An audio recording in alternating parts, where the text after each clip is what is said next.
Shalom, selamat sore Bapak Ibu Saudara-saudari yang terkasih dimanapun Anda berada. Apa kabar semuanya? Saya berharap semua dalam keadaan sehat dan tetap kuat bersama dengan Tuhan Yesus. Ya, karena Dia, Tuhan kita adalah terang dunia yang selalu menyinari kita semuanya. Mari kita bersama-sama menyembah terlebih dahulu karena Tuhan Yesus bertata di atas pujian dan penyembahan kita. Ya, buka hatimu saudara, bersama-sama dengan kita semuanya. Mari kita mau mengagungkan Tuhan.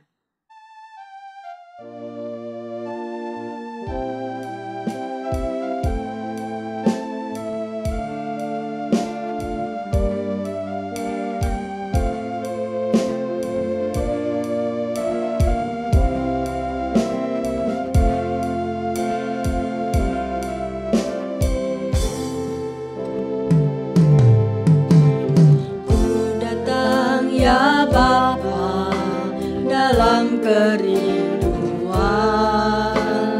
memandang keindahan-Mu, ku berikan segalanya, semuanya yang ada. Ku ingin menyenangkan hati-Mu, oh Tuhan. Datang ya Bapa dalam kerinduan memandang keindahan-Mu, ku berikan segalanya, semuanya yang ada. Ku ingin menyenangkan hati-Mu, oh Tuhan. Jadikan aku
benar Tuhan.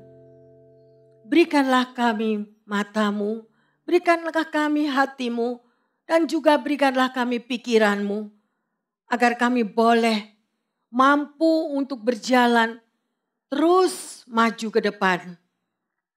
Bapa, terima kasih. Kami bersyukur mempunyai Tuhan seperti Engkau. Karena Engkaulah terang dunia yang selalu menyinari kami. Supaya kami dapat berjalan apapun yang terjadi dan di sekeliling kami penuh dengan kegelapan. Tetapi terang-Mu tetap menyinari setiap langkah kaki kami. Hari demi hari Engkau mau kuduskan umat-Mu Tuhan. Hari demi hari Engkau ulurkan tangan-Mu. Sehingga kami memperoleh kekuatan yang baru. Dan penghiburan-Mu yang selalu menyertai. Sehingga kami dapat mengatasi di dalam hidup ini. Terima kasih Tuhan Yesus. Berkatilah kami semua. Dimanapun umat-Mu berada yang mendengarkan firman-Mu. Dan kami boleh bersyukur bahwa firman ini akan menjadi berkat dan kekuatan bagi kami semuanya. Di dalam nama Tuhan Yesus kami mengucap syukur dan berdoa. Yang percaya mengatakan amin. Bapak, Ibu, Saudara-saudari yang terkasih, dimanapun Anda berada, saya percaya hari demi hari kita berjalan bersama Tuhan, kita mendapatkan kekuatan, kita mendapatkan penghiburan, dan kita selalu mengalami sesuatu yang baru yang tidak pernah kita pikirkan, yang tidak pernah kita bayangkan, tetapi adalah yang terbaik. Oleh karena itu saudara, judul daripada tema khotbah sore hari ini adalah terang di tengah kegelapan. Alkitab memberitahu kita bahwa terang itu bercahaya dalam kegelapan dan kegelapan tidak dapat menguasainya. Saudara bisa baca di dalam Yohanes 1 ayat yang ke-5. Terang hanya berdampak pada kegelapan. Segelap apapun kegelapan itu, kita seharusnya tidak dapat dipengaruhi. Banyak orang berdalih, kenapa mereka tidak dapat menjadi terang? Ya, karena buruknya lingkungan. Jadi mereka memakai alasan aku tidak dapat menjadi terang karena sekelilingku itu semuanya sudah kacau. Begitu ya saudara. Ya, kalau kita benar-benar terang, maka lingkungan tidak dapat mempengaruhi kita sama sekali. Terang hanya tahu bersinar. Tidak tahu berbuat lain kecuali bersinar. Ya, dia akan tetap memancarkan sinarannya karena itulah jati dirinya. Terang itu telah datang untuk membawa saudara dan saya pada hidup yang berkemenangan. Sebagai anak-anak Tuhan, tugas kita hanyalah mengekspos kegelapan itu kepada terang. Mari kita akan baca bersama-sama di dalam Efesus 5 ayat yang ke-9. Karena terang itu hanya berbuahkan kebaikan dan keadilan dan kebenaran. Sungguh indah ayat ini saudara. Ya, yang mengatakan karena terang hanya berbuahkan kebaikan dan keadilan dan kebenaran. Oleh karena itu saya menghimbau saudara semuanya, hiduplah di dalam terang. Maka 3 hal ini akan memancar daripada diri setiap kita. Ya, berbuahkan kebaikan, ada keadilan dan ada kebenaran. Maka saudara dan saya menjadi berkat dimanapun kita berada. Sebagai umat Allah, bagaimana kita harus meresponi situasi yang kita alami sekarang ini? Jalan Tuhan dan rancangan Tuhan sesuatu yang jauh di atas kita. Sebagai manusia, seringkali kita tidak mungkin sama sekali dapat memahami rancangan dan jalan Tuhan. Melainkan hal itu diwahyukan kepada kita secara khusus. Kebijaksanaan kita sebagai manusia tidak terletak pada kemampuan kita untuk menjawab pertanyaan. Mengapa semua ini terjadi yang ada di sekeliling kita saat ini? Jauh lebih penting Bapak Ibu Saudara-saudari. Ya, pertanyaan mengapa adalah pertanyaan bagaimana kita meresponi situasi ini. Situasi gawat darurat yang melanda seluruh muka bumi, ya, yang belum pernah terjadi selama ini di dalam hidup kita. Tapi nyatanya benar-benar terjadi, ya. Mungkin hal situasi seperti ini pernah terjadi 100 tahun yang lampau, 100 tahun yang lalu di mana saudara dan saya belum ada. Ya. Sudah beberapa bulan dunia dilanda oleh kegelapan yaitu pandemi COVID-19. Dan sehingga hari ini kita belum mendengar pengakhiran yang pasti bagi virus ini. Namun di tengah-tengah kegelapan ada terang yang tidak pernah padam. Ya, yaitu Yesus sendiri dan firman-Nya. Yesuslah terang yang memberi pengharapan di tengah-tengah COVID-19 ini. Ada amin? Mari Bapak Ibu Saudara-saudari yang dikasihi oleh Tuhan Yesus. Kita belajar dari kisah Sefanya. Kitab ini ditulis oleh Nabi Sefanya. Dia hidup pada pemerintahan Raja Manasye. Dalam zaman itu Israel mengalami kemerosotan moral dan juga politik. Di mana Manasye juga membuat berhala, mendirikan altar untuk menyembah dewa matahari, bulan dan juga salah satu dewi orang Asyur. Ya, dan Babel yang merupakan ratu surga mereka. Atas titahnya maka setiap anggota keluarga dan juga baik ayah, ibu dan anak-anak orang Israel harus mengambil bagian daripada ibadah tersebut. Hal inilah yang kemudian ditentang oleh Sefanya.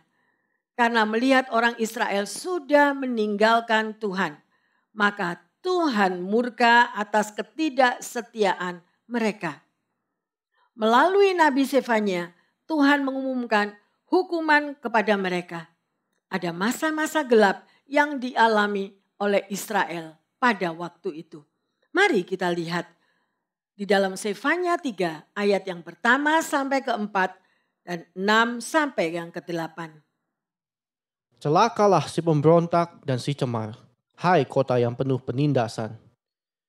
Ia tidak mau mendengarkan teguran siapapun dan tidak mempedulikan kecam. Kepada Tuhan ia tidak percaya, dan kepada Allahnya ia tidak menghadap. Para pemukanya di tengah-tengahnya adalah singa yang mengaum. Para hakimnya adalah serigala pada waktu malam, yang tidak meninggalkan apapun sampai pagi hari. Para nabinya adalah orang-orang ceroboh dan pengkhianat. Para imamnya menajiskan apa yang kudus, memperkosa hukum Taurat. Aku telah melenyapkan bangsa-bangsa, menara-menara penjuru mereka telah musnah.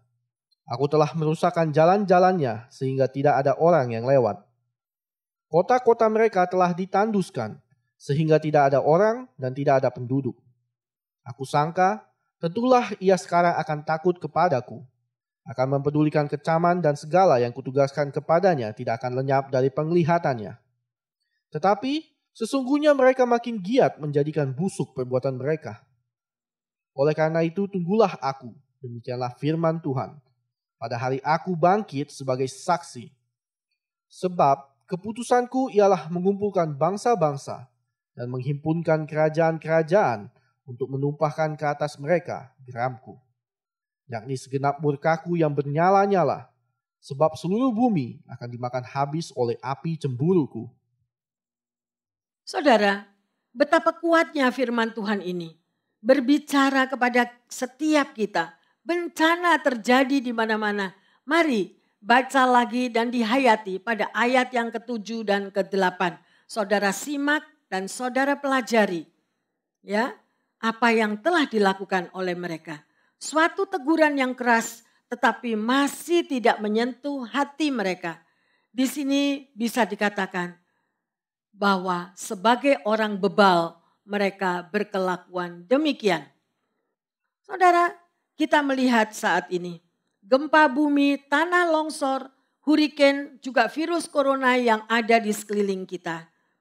Juga berapa hari yang lalu ledakan di Beirut, Lebanon yang terjadi.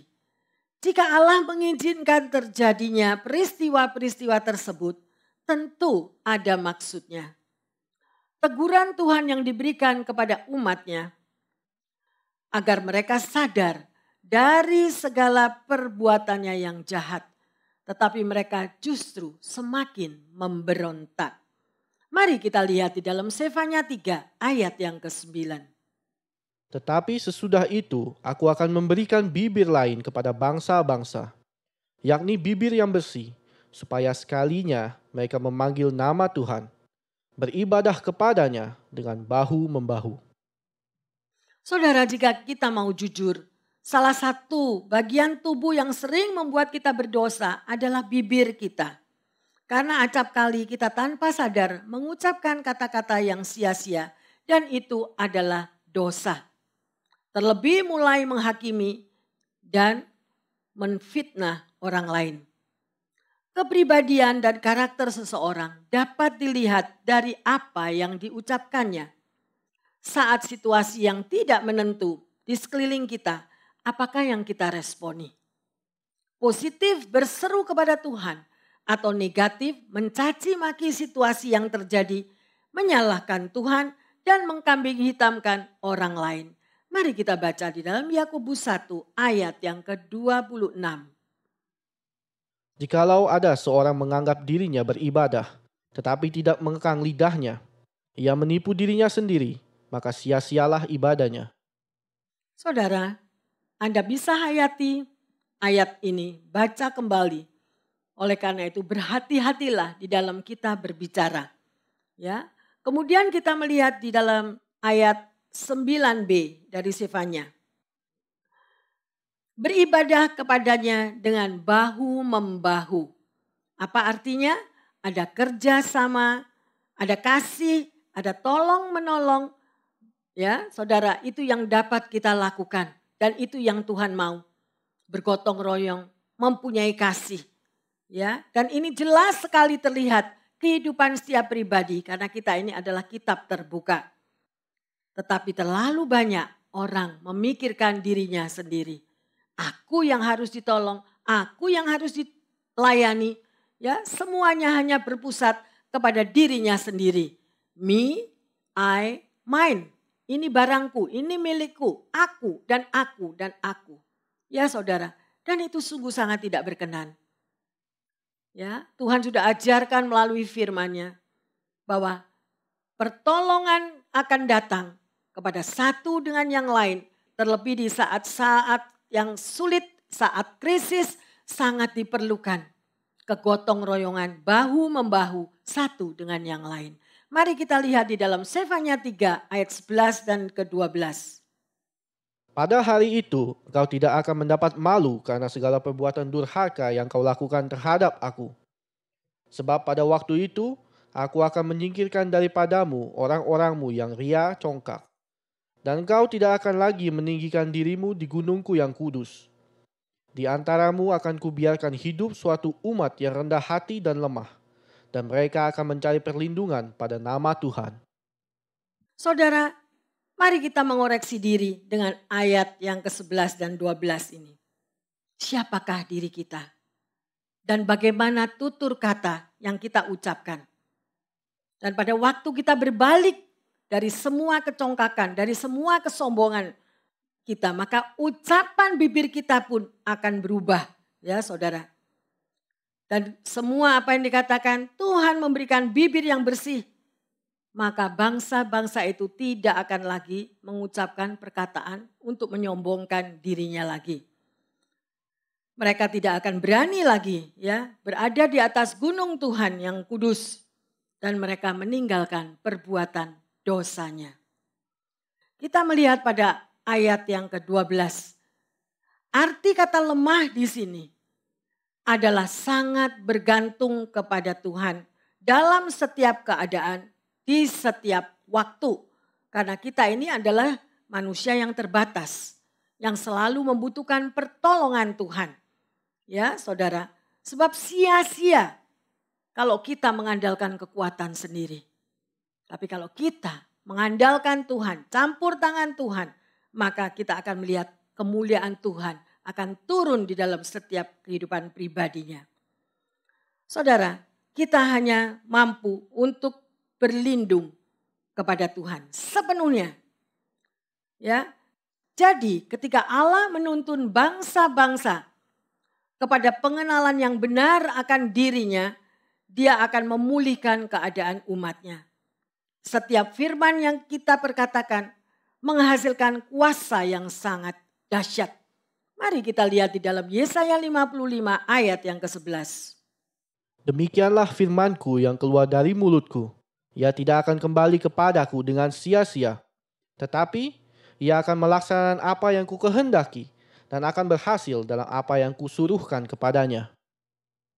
Amin. Ya, setiap firman yang diucapkan tidak akan kembali dengan sia-sia. Oleh karena itu saudara, berdirilah teguh, bacalah firman Tuhan setiap hari. Itu menjadi kekuatan dan penghiburan di dalam kita menghadapi berbagai macam persoalan.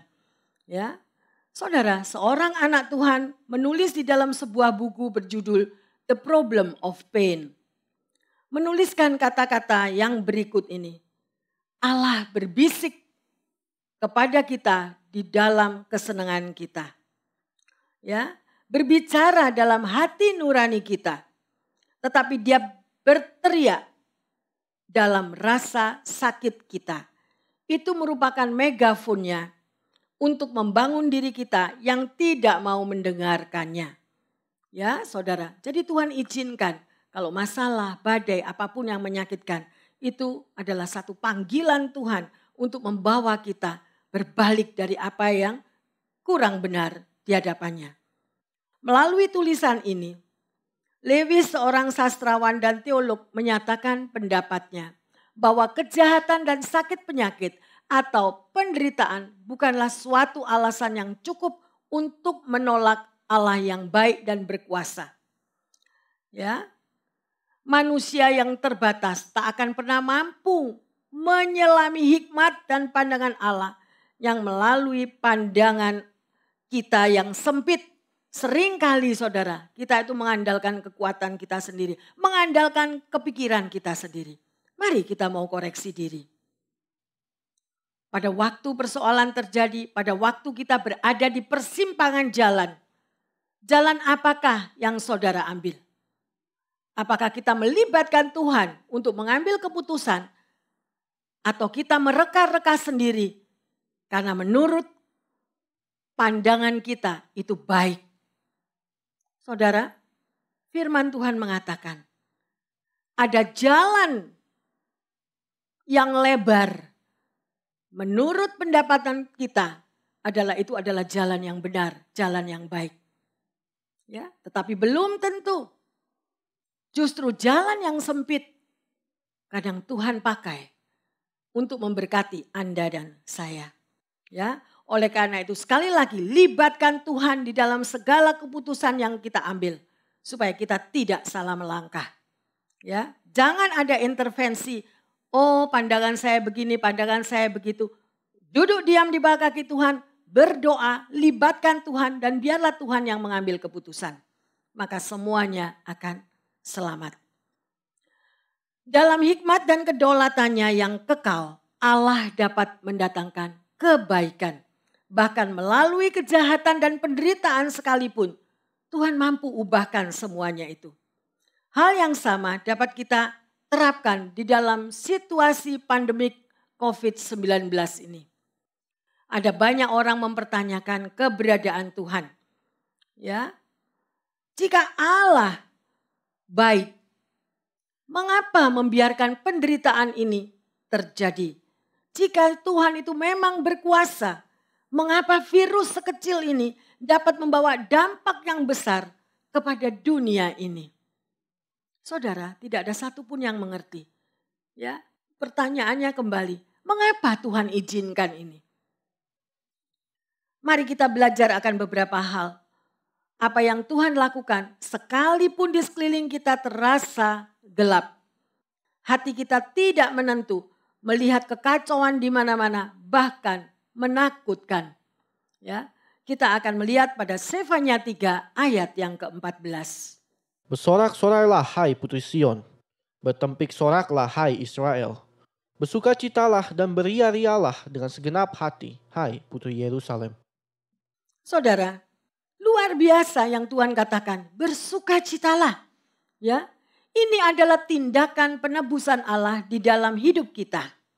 Ada kemurahan Allah yang disediakan bagi mereka yang bertobat. Ada pemurnian agar kita sungguh sebagai pengikut Tuhan yang setia. Mungkin kita akan meresponi bagaimana kita akan bersukacita di dalam situasi yang tidak menentu. Ya, bagaimana, mampukah Anda bersukacita di dalam situasi yang menakutkan, di dalam situasi yang tidak terkendali? Ya, mungkin saudara akan bertanya dan terus bertanya sedemikian. Ya, bagaimana rasanya? Karena untuk bersukacita, kita tidak tahu apa yang akan terjadi di hari depan. Sangat sulit untuk kita bersukacita. Ya, bahkan rasanya seluruh dunia saat ini sudah bertekuk lutut mengalami kejadian COVID-19 ini. Ya, saudara, kita akan belajar bersama-sama bagaimana kita akan meresponi semua masalah yang ada ini. Yang pertama, kita harus tahu tidak ada sesuatu yang terjadi di luar Bapa. Tidak ada sesuatu yang terjadi di luar daripada Tuhan Yesus. Apapun yang terjadi, percayalah pada akhirnya akan membawa kebaikan. Itulah keyakinan yang menjadi sumber kekuatan umat Allah di sepanjang sejarah. Di antara pengikut Yesus yang setia sampai mati, mereka mengalami kebaikan-kebaikan Tuhan walaupun di tengah-tengah penderitaan. Ya, saudara. Penganiayaan, kesengsaraan, kesusahan, kesesakan di dalam kehidupan silih berganti terjadi. Ya. Dan inilah merupakan satu pengharapan yang membuat umat Allah bisa tetap positif, produktif apapun yang terjadi. Sekalipun kalau kita pikirkan sangat merugikan. Ya. Pengharapan dan keyakinan bahwa apapun yang terjadi tidak terjadi di luar pengetahuannya. Ya, saudara, tidak terjadi di luar kehendaknya. Ya, semuanya itu adalah Tuhan izinkan. Tidak ada satupun yang Tuhan tidak tahu. Semuanya Tuhan tahu. Tetapi kadang-kadang kita sudah menjadi Tuhan. Kita yang menjadi sok tahu. Ya, saudara. Berapa banyak kita mengaku sebagai anak Tuhan. Mengatakan, aku selalu melibatkan Tuhan. Tetapi kenyataannya adalah sudah menjadi Tuhan atas dirinya sendiri. Ya, saudara, sekali lagi saya mau tekankan di sini. Ya, tidak ada kejadian sesuatu pun di luar ya daripada kehendak Tuhan. Tuhan tahu semuanya apa yang akan terjadi. Ya. Kita berpegang pada janji Allah di dalam Yeremia 29 ayat yang ke-11. Sebab aku mengetahui rancangan-rancangan apa yang ada padaku mengenai kamu. Demikianlah firman Tuhan, yaitu rancangan damai sejahtera dan bukan rancangan kecelakaan, untuk memberikan kepadamu hari depan yang penuh harapan. Saudara, pegang akan firman ini. Karena Tuhan itu sudah tahu setiap rancangannya kepada setiap pribadi. Ya. Bahkan Tuhan sudah tahu sebelum Anda dilahirkan. Dan perjalanan apa yang akan saudara dan saya alami. Itu Tuhan sudah tahu semuanya. Firman-Nya mengatakan, sehelai rambut jatuh. Kalau tidak seizin Tuhan, itu pun tidak dikehendakinya. Oleh karena itu saudara, jangan andalkan kekuatanmu sendiri. Serahkan semua kepada Tuhan. Amin. Yang kedua, jangan panik. Kita baca di dalam Lukas 21 ayat yang ke-26. Orang akan mati ketakutan karena kecemasan, berhubung dengan segala apa yang menimpa bumi ini. Sebab kuasa-kuasa langit akan goncang. Saudara, jelas semua apa yang saudara dan saya alami dan apa yang kita lihat di sekeliling kita ini. Keadaan yang mendunia ini, saudara, itu benar-benar terjadi. Ya, Tuhan sudah tahu semuanya. Kita dapat sekilas melihat kepanikan orang banyak sekarang ini. Dan di Lukas 21 sedang berbicara tentang hal-hal yang akan datang. Yang lebih dahsyat lagi. Saudara, di manakah perlindungan Anda dan saya? Ya, kalau sudah dinyatakan hal yang sedemikian. Dengan kata lain, kita masuk ke suatu masa depan yang sangat tidak menentu. Ya, yang tidak jelas. Ya, ini menimbulkan rasa takut yang luar biasa. Sedikit banyak kita melihat hal itu terjadi di depan mata kita. Justru di dalam situasi seperti inilah Yesus meminta agar kita para pengikutnya untuk tidak takut. Apabila semuanya itu mulai terjadi, bangkitlah dan angkatlah kepalamu sebab pembebasmu sudah dekat. Luar biasa saudara, ini adalah satu instruksi ya. Yang Yesus katakan, kalau kita melihat di sekeliling kita yang sudah menakutkan sedemikian, bukannya kita lari sembunyi, saudara. Tetapi Yesus katakan, bangkit dan angkatlah kepalamu, sebab pembebasanmu sudah dekat. Apa artinya saudara? Be ready, Anda siap-siap, jangan berbuat dosa lagi. Amin. Mari kita baca di dalam Lukas 21 ayat 27 dan 28. Pada waktu itu orang akan melihat Anak Manusia datang dalam awan dengan segala kekuasaan dan kemuliaannya. Apabila semuanya itu mulai terjadi, bangkitlah dan angkatlah mukamu, sebab penyelamatanmu sudah dekat. Amin saudara. Mari ayat ini kita rekam di dalam hati kita. Beritahukan kepada keluarga Anda, kalau Anda setiap hari membaca firman Tuhan, maka firman-firman ini akan termeterai. Dan kita selalu hidup dengan sadar dan berjaga-jaga. Bapak, Ibu, Saudara-saudari terkasih, itulah cara kita seharusnya meresponi hal-hal yang sedang terjadi sekarang ini. Inilah prinsip kekal yang menjadi ciri khas umat Allah. Arti bahwa kita tidak takut tidak berarti kita bertindak dengan cara yang tidak bertanggung jawab. Ya, seperti yang disampaikan di mana-mana, saudara udah banyak mendengar selama beberapa bulan ini. Cucilah tanganmu, jangan lupa cucilah tanganmu, ya, selalu sedemikian. Tetapi ingatlah, di dalam tangan siapa engkau berada. Ya, selain cuci tangan, Anda juga selalu ingat, Anda dan saya itu ada di dalam tangannya siapa? Ya, penting adalah tindakan yang terpenting, saudara. Ya, kita tahu bahwa hidup saudara dan saya ada di dalam tangan Tuhan. Dan juga penting, saudara, untuk bertindak, memisahkan diri atau mengisolasi diri. Hal ini kita lakukan bukan dari rasa takut, tapi dari rasa tanggung jawab. Dari rasa prihatin dan kepedulian terhadap orang lain. Kadang kita tidak memperhatikan orang lain. Ya saudara, jadi kita sembrono dan itu akan membuahkan hal-hal yang tidak baik. Yang ketiga, takutlah hanya kepada Dia. Kita baca di dalam Sefanya 3 ayat yang ke-16. Pada hari itu akan dikatakan kepada Yerusalem, janganlah takut hai Sion. Janganlah tanganmu menjadi lemah lesu. Janganlah takut hai Sion, janganlah tanganmu menjadi lemah lesu. Bagaimana Anda dan saya? Mungkin Anda akan mengomentari, pendeta kalau berbicara enak, jangan takut. Tapi lihat di sekeliling saya, semuanya udah hancur, udah berantakan. Tidak ada uang, tidak ada makanan. Ya saudara, tetapi ini adalah firman Tuhan sendiri yang mengatakan. Ya, teguran dari Yesus yang paling tegas, tajam, dan paling sering adalah teguran untuk jangan takut. Di seluruh Alkitab, seruan jangan takut, jangan khawatir, dan yang semacam itu muncul sebanyak 365 kali. Kalau 365 kali berarti dalam setahun kita bisa takut berapa kali? Ya, tidak sekalipun. tidak sehari pun kita boleh takut. Jadi dalam ajaran Yesus melalui firman-Nya, hanya ada satu pribadi yang perlu kita takuti.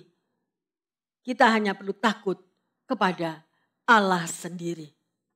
Janganlah kamu takut kepada mereka yang dapat membunuh tubuh tetapi yang tidak berkuasa membunuh jiwa.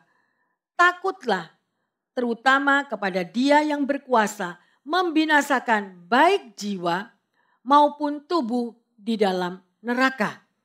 Ya, Saudara, mari kita baca di dalam Matius 10 ayat yang ke-28. Dan janganlah kamu takut kepada mereka yang dapat membunuh tubuh, tetapi yang tidak berkuasa membunuh jiwa. Takutlah terutama kepada Dia yang berkuasa membinasakan baik jiwa maupun tubuh di dalam neraka. Takutlah kepada Dia yang membinasakan tubuh, bahkan berkuasa membunuh tubuh terutama kepada takutlah terutama kepada Dia yang berkuasa membinasakan baik jiwa maupun tubuh di dalam neraka. Ya, Saudara, Anda baca lagi ya. Hari ini yang mengancam kita adalah suatu apa, bukan siapa. Ya, virus ini hanya bisa membunuh tubuh kita. Kalau virus ini membunuh tubuh kita, ya, kita hidup sesuai dengan kehendaknya di bumi ini.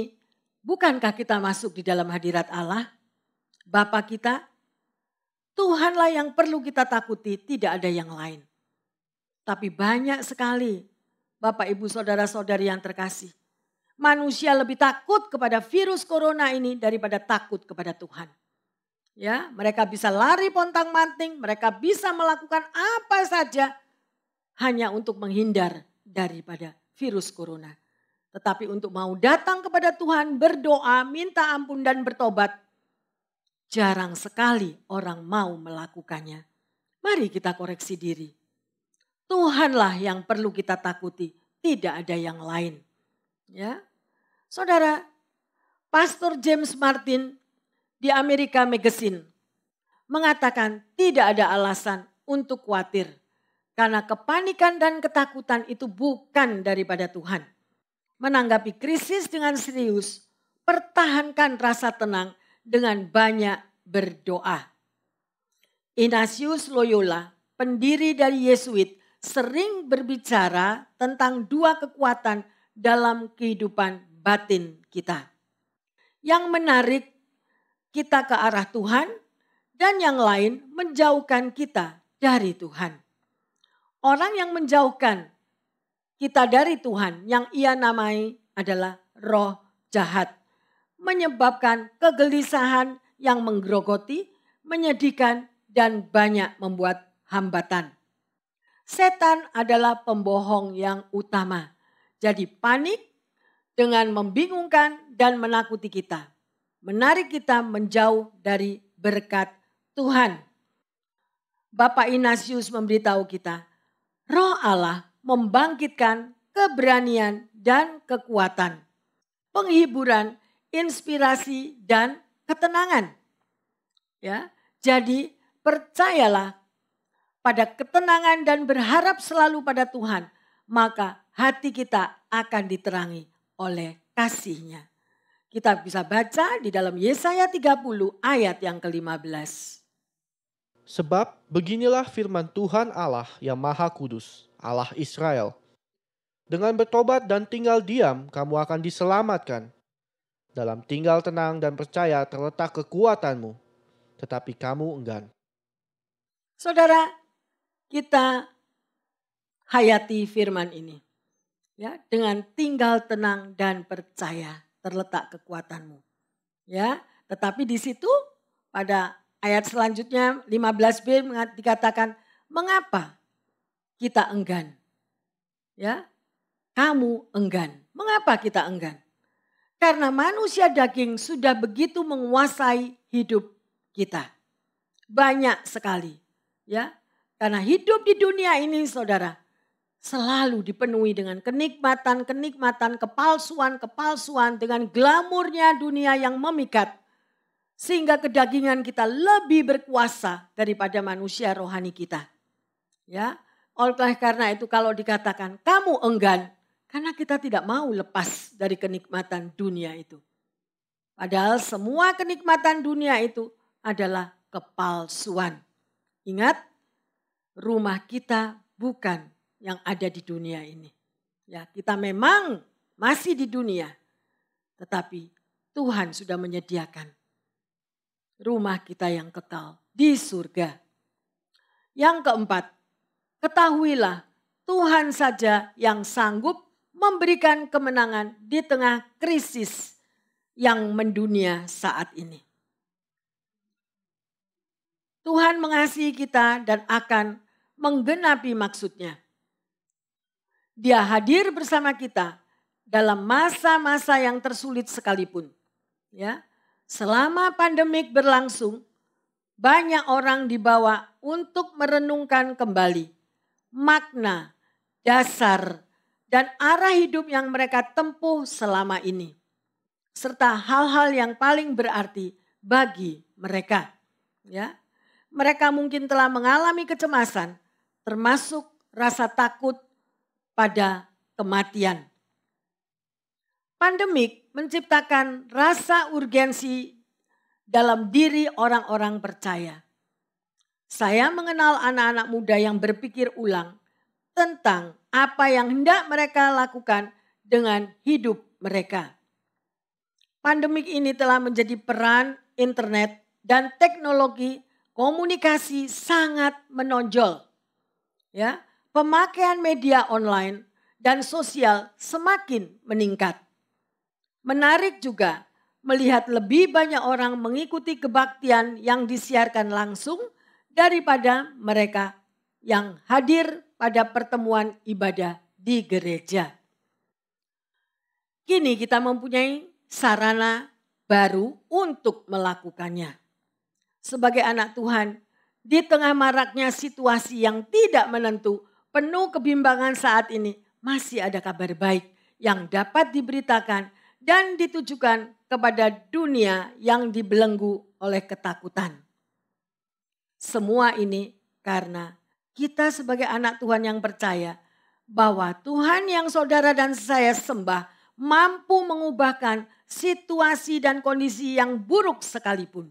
Kita lihat di dalam Sefansa 3 ayat yang ke-17. Tuhan Allahmu ada di antaramu sebagai pahlawan yang memberi kemenangan. Ia bergirang karena engkau dengan sukacita. Ia membaharui engkau dengan kasih-Nya. Ia bersorak-sorak karena engkau dengan sorak-sorai. Amin. Saudara, sungguh indah ayat ini.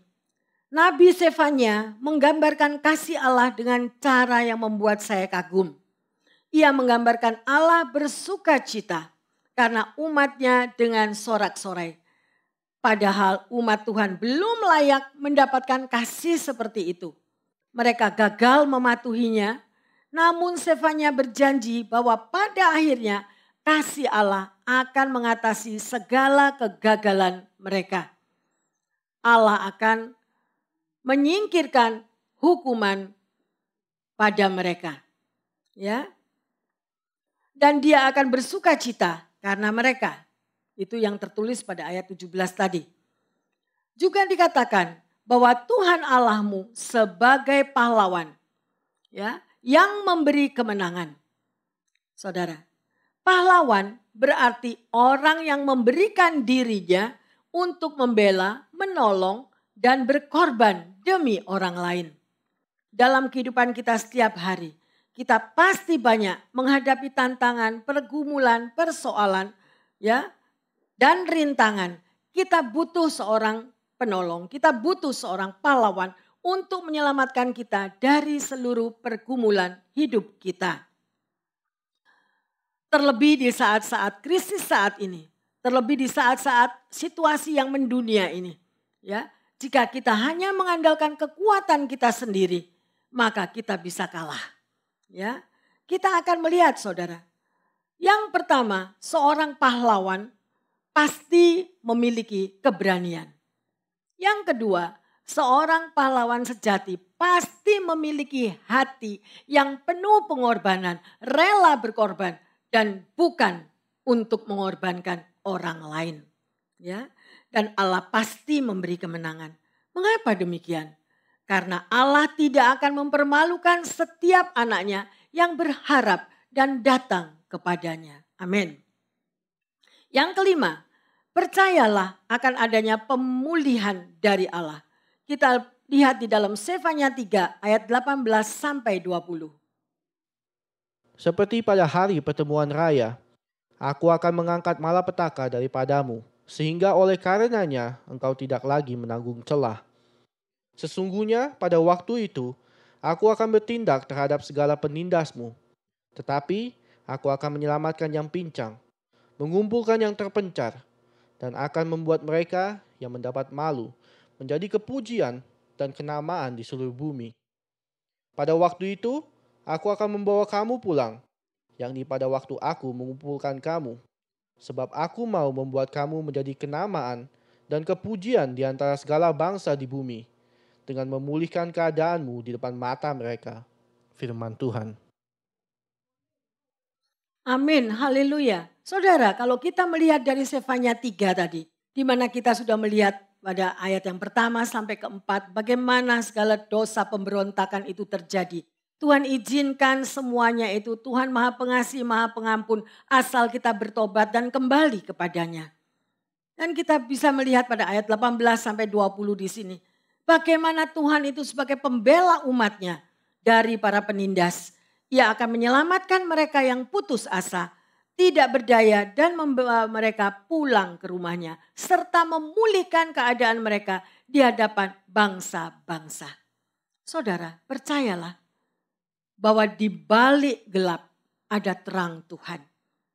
Tetapi ada satu proses yang harus saudara dan saya alami. Tuhan izinkan untuk kita berbalik dan bertemu dengan Tuhan secara pribadi. Maka terang kemuliaan Tuhan akan turun menyinari setiap pribadi yang berseru dan bertobat kembali kepadanya. Itulah panggilan Tuhan. Ya. Ambillah hikmah dari balik setiap masalah yang dihadapi. Mungkin terjadi karena kesalahan atau kelalaian kita sebagai umat Tuhan. Namun percayalah bahwa Tuhan akan mengampuni kalau kita mau berbalik dan bertobat. Tujuan Tuhan untuk mendisiplin umatnya adalah supaya kita sadar dan kembali hidup dalam kemuliaannya. Ya, dan kembali senantiasa mengandalkannya setiap hari. Siapa yang saudara dan saya andalkan? Mungkin pekerjaan kita, company kita, bos kita yang luar biasa. Semuanya itu akan berakhir, saudara. Tetapi kalau kita mau bersandar kepada Tuhan dan berharap hanya kepada Tuhan, Dia akan membuat indah pada waktunya. Jadi tujuan Tuhan mendisiplin umatnya adalah supaya kita menjadi sadar dan kembali hidup di dalam kemuliaannya. Ya, dan senantiasa mengandalkannya setiap hari. Ya, sebuah tatanan hidup baru dan dunia baru adalah pengharapan yang selalu menyemangati umat Tuhan. Tiada kuasa manapun yang bertahan terhadap kekuasaan Tuhan. Sebagai umat Allah, biarlah krisis yang melanda dunia saat ini mengeluarkan yang terbaik daripada kita. Ya, ingatlah bahwa hidup adalah sementara dan hidup adalah kesempatan. Pakailah waktu sebaik-baiknya untuk melakukan apa yang diajarkan oleh firman Tuhan selagi ada waktu. Saudara, lukisan terkenal dari William Hunt menggambarkan Yesus berdiri di luar pintu dan membawa lampu penerang. Pintu terkunci dan ditutup oleh semak duri. Lukisan ini mengundang banyak tanda tanya karena tidak dilukiskan tombol pintu. Jadi pintu tidak dapat dibuka dari luar. Pelukis memang sengaja tidak melukiskan tombol pintu Karena pintu yang tertutup ini adalah pintu hati manusia. Ya, yang hanya bisa dibuka dari dalam. Yesus sudah datang membawa terang dan sedang mengetuk dari luar pintu. Apakah kita akan membuka pintu hati kita dan mengizinkan terang Kristus untuk masuk di dalam kehidupan kita? Bapak, Ibu, Saudara-saudari yang terkasih, di tengah pandemi COVID-19 tak dapat disangkali. Terjadi banyak krisis, kehilangan, penderitaan, keputusasaan sebagai dampak apa yang terjadi saat ini. Satu krisis menuntun kepada krisis yang lain, tidak hanya dalam segi kesehatan. Pandemik ini juga membawa kesuraman dalam semua bidang, baik ekonomi, pendidikan sosial, hukum dan angka meningkatnya, kriminalitas dan kekerasan di mana-mana. Banyak masalah tak terduga terjadi dan membebani seluruh lapisan masyarakat di dunia. Masih ada banyak hal baik yang terjadi sebagai akibat pandemik ini yang mesti dapat kita syukuri di balik segala kerugian yang terjadi. Virus corona menyebar kemana-mana. Tetapi ingatlah bahwa kesembuhan dan kesehatan ilahi lebih kuat kuasanya dibanding wabah ini. Bagian kita adalah memastikan bahwa kita tidak lalai menjaga kesehatan kita. Bangunlah pola hidup yang sehat, pola makan yang sehat, serta pola pikir yang sehat. Maka kita akan menjadi orang yang sesehat-sehatnya dan tubuh kita akan kuat sekuat-kuatnya. Luar biasa bukan? Sebab terang Tuhan terbit atas kita dan pertolongannya nyata atas umatnya. Amin. Bagaimana Anda meresponi akan kasih Allah? Di mana terangnya menembus di kegelapan yang terjadi di seluruh dunia. Mari Bapak, Ibu, Saudara-saudari yang terkasih. Kita punya Tuhan di atas segala masalah dan di dalam kegelapan kita. Di saat sulit Dia akan menerobos untuk menopang hidup saudara dan saya. Dia akan berjalan bersama dengan kita. Bahkan terang firman-Nya akan menyinari setiap hati kita. Tuhan akan membalikkan keadaan, masalah menjadi mahkota, krisis menjadi awal dari mujizat, dan kita akan mencapai garis akhir sebagai pemenang, bahkan lebih dari pemenang. Karena terang kasih Kristus sudah menerangi di tengah kegelapan kita. Amin. Marilah kita mensyukuri apa yang sudah Tuhan perbuat di dalam hidup kita. Di bawahnya kita umatnya berjalan dari gelap menghadap terang. Dari mana kita tahu? Saudara, buka Alkitab Anda. Mari bersama dengan saya kita baca di dalam 1 Petrus 2 ayat yang ke-9. Supaya kita menyadari siapakah diri saudara dan saya. Tetapi kamulah bangsa yang terpilih, imamat yang rajani, bangsa yang kudus, umat kepunyaan Allah sendiri.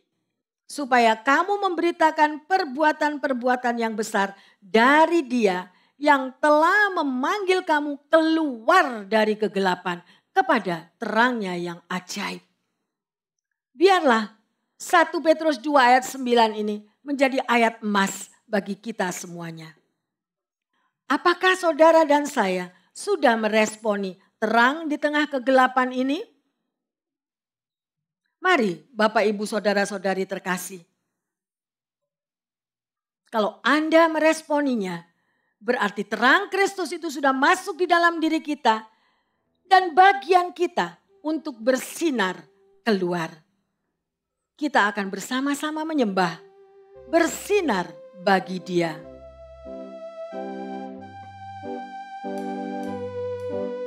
Buka hatimu saudara. Hayati kata-kata ini. Yesus menginginkan daku bersinar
yang baik.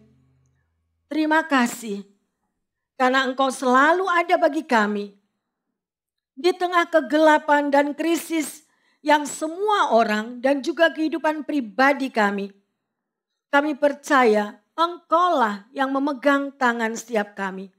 Karena Engkaulah terang dunia dan sudah memanggil setiap kami sehingga kami hidup di dalam terang itu. Sehingga kami mampu untuk bersinar ya Tuhan di tengah kegelapan dunia ini. Engkau menuntun kami untuk melewati semua badai krisis yang harus kami lalui. Sehingga kami memperoleh kekuatan untuk terus melangkah dan mengalami terobosan yang tidak masuk akal. Kami jalani bersamamu. Ya Tuhan, kami serahkan hidup kami bagi kemuliaan nama-Mu, juga semua daripada umat-Mu yang mendengarkan firman Tuhan pada sore hari ini. Kami percaya bahwa terang Tuhan akan tercurah di dalam kehidupan mereka, tercurah bagi setiap pemimpin setiap negara, tercurah kepada setiap mereka yang berada di front yang terdepan. Terang kasih Kristus menyinari kehidupannya, menyinari keluarganya, sehingga sungguh-sungguh perlindungan dan berkat kuasa Tuhan terjadi. Di dalam nama Tuhan Yesus kami mengucap syukur dan sudah berdoa. Yang percaya mengatakan amin.